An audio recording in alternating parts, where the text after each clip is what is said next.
We may distinguish 6 kinds of terrain: accessible ground, entangling ground, temporizing ground, narrow passes, precipitous heights, positions at a great distance from the enemy. Ground which can be freely traversed by both sides is called accessible.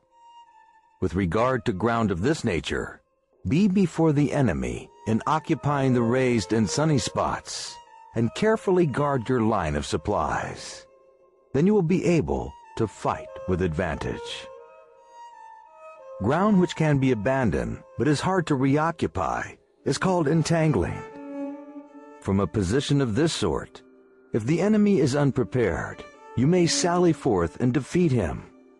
But if the enemy is prepared for your coming, and you will fail to defeat him, then return being impossible, disaster will ensue. When the position is such that neither side will gain by making the first move, it is called temporizing ground. In a position of this sort, even though the enemy should offer us an attractive bait, it will be advisable not to stir forth, but rather to retreat, thus enticing the enemy in his turn. Then, when part of his army has come out, we may deliver our attack with advantage. With regard to narrow passes, if you occupy them first, let them be strongly garrisoned and await the advent of the enemy. Should the army forestall you in occupying a pass, do not go after him if the pass is fully garrisoned, but only if it is weakly garrisoned.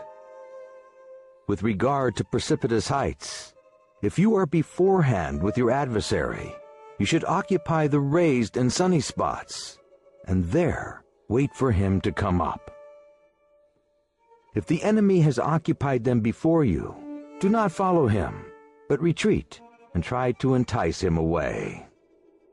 If you are situated at a great distance from the enemy, and the strength of the 2 armies is equal, it is not easy to provoke a battle, and fighting will be to your disadvantage. These 6 are the principles connected with earth. The general who has attained a responsible post must be careful to study them.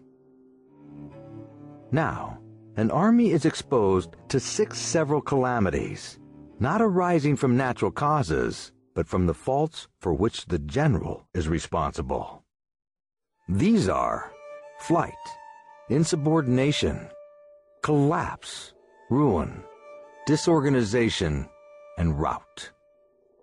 Other conditions being equal, if one force is hurled against another 10 times its size, the result will be the flight of the attacking force. When the common soldiers are too strong and their officers too weak, the result is insubordination. When the officers are too strong and the common soldiers too weak, the result is collapse.